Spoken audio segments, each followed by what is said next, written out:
Hi friends, welcome back to my channel. ఈరోజైతే నేను mutton fry స్పైసీగా టేస్టీగా ఎలా చేయాలో చూపించబోతున్నాను. ఇది చాలా టేస్టీగా ఉంటుంది ఫ్రెండ్స్. మీకు చూస్తేనే అర్థమైపోతుంది కదా, అంత టేస్ట్ బాగుంటుంది. ఒక్క ముక్క కూడా విడిచిపెట్టకుండా చక్కగా తినేస్తారనమాట, అంత బాగుంటుంది. మరి దీని ప్రాసెస్ అనేది మీకు చూపించబోతున్నా. ఇప్పుడు మనం ముందుగా అయితే ఒక హాఫ్ కిలో మటన్ని నేను తీసుకున్నాను. ఇలా చిన్న చిన్నగా కట్ చేసి శుభ్రంగా కడిగి మనం తీసుకోవాలి. ఇప్పుడు ప్రెషర్ కుక్కర్ తీసుకొని దాంట్లో వేసుకుందాం. ఇలా వేసిన తర్వాత దీనిలో మనం ఒక 1/2 టేబుల్ స్పూన్ వరకు పసుపు, 1 స్పూన్ వరకు ఉప్పు, ఇంకా కారం కూడా 1.5 టేబుల్ స్పూన్ వరకు వేసుకోవాలి. అల్లం వెల్లుల్లి పేస్ట్ 1/2 టేబుల్ స్పూన్ వరకు వేసుకోవాలి. ఈ అల్లం వెల్లుల్లి పేస్ట్ వేయడం వలన ఇది ఉడికించుకోవడం అంటే చాలా టేస్టీగా ఉంటుందన్నమాట. ఇందులో 1/2 గ్లాస్ వాటర్ అనేది పోసుకోవాలండి. కొద్దిగా మటన్ ఇలా మునిగే వరకు వేసుకొని మనం దీన్ని మూత పెట్టి ఒక 5-6 విజిల్లు వచ్చే వరకు ఉడికించుకోవాలి. ఎందుకంటే మటన్ అనేది త్వరగా ఉడకదు కదా, అందుకోసమే ఒక 5-6 విజిల్లు పెట్టుకోండి. అదే లేత మాంసం అయితే ఒక 4 విజిల్లు సరిపోతుందన్నమాట. మనకి ఈ 5 విజిల్లు వచ్చిన తర్వాత ఆవిరి మొత్తం పోయాక మనం మూత తీసి చూస్తే మనకి మటన్ అనేది చక్కగా ఉడికిపోయి ఉంటుంది. చూడండి, మనకి మటన్ అనేది చాలా బాగా ఉడికిపోయింది. ఈ వాటర్ అనేది పారబోయొద్దండి. ఈ వాటర్తో పాటే మనం ఫ్రై చేసుకుంటేనే బాగుంటుంది అన్నమాట, టేస్ట్ ఇంకా బాగుంటుంది. ఇప్పుడు మనం స్టవ్ వెలిగించి కడాయి పెట్టుకుందాం. దీనిలో ఒక 2 స్పూన్ల వరకు ఆయిల్ అనేది యాడ్ చేసి ఆయిల్ హీట్ ఎక్కిన తర్వాత 2 రెమ్మల కరివేపాకు అనేది వేసుకోండి. ఈ కరివేపాకు వేయడం వల్ల మంచి ఫ్లేవర్తో పాటు టేస్ట్ మాత్రం అదిరిపోతుందన్నమాట. అలాగే 2 మీడియం సైజ్ ఆనియన్ని సన్నంగా తరిగి వేసుకోండి.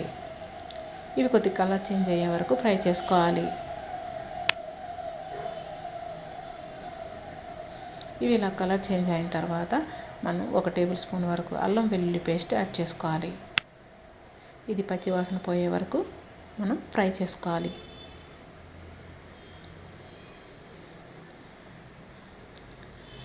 ఈ విధంగా ఫ్రై అయిన తర్వాత మనం ఉడికించుకున్న ఈ మటన్ని వాటర్తో పాటు వేసుకోవాలి.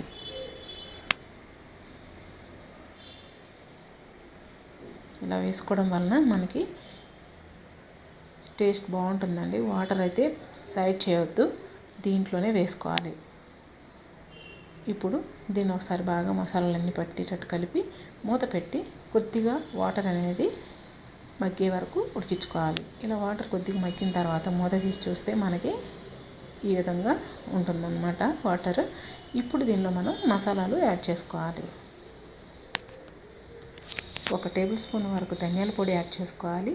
అలాగే జీలకర్ర పొడి ఒక 1/2 టేబుల్ స్పూన్, ఇంకా టేస్ట్ తగ్గట్టు సాల్ట్ అనేది మనం ఆల్రెడీ వేసాం కదా, దానికి చూసుకొని అడ్జస్ట్ చేసుకోండి. అలాగే 1/2 టేబుల్ స్పూన్ వరకు పసుపు, కారం మీరు ఎంత తినగలుగుతారో చూసుకొని వేసుకోండి. నేనైతే 2 టేబుల్ స్పూన్ల వరకు కారం కూడా యాడ్ చేశాను, ఎందుకంటే స్పైసీగా ఉంటేనే మనకి మటన్ ఫ్రై అనేది చాలా బాగుంటుంది. ఇప్పుడు వేసిన తర్వాత ఒకసారి బాగా కలిపి మనం దీన్ని ఉడికినివ్వాలి.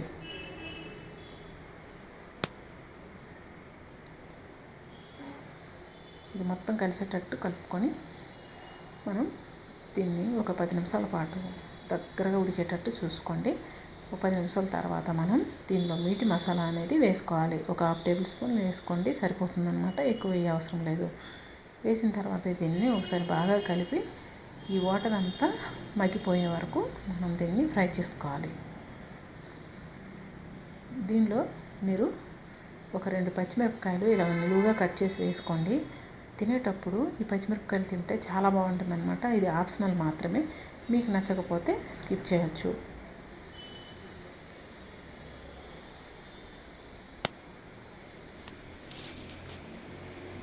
చూడండి, ఈ విధంగా దగ్గరగా అయిన తర్వాత మనం ఇందులో కొత్తిమీర అనేది చివరిగా వేసుకోవాలి.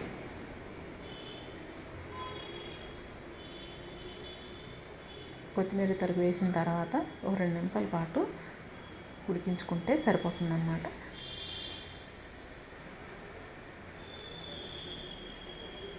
అంతేనండి, ఎంతో టేస్టీగా ఉన్న మటన్ ఫ్రై అనేది రెడీ అయిపోయింది. మరి మీకు కానీ నా వీడియో నచ్చినట్లయితే లైక్ చేయండి, షేర్ చేయండి. అలాగే మరిన్ని వీడియోస్ కోసం పక్కన ఉన్న గంట సింబల్ని క్లిక్ చేయండి.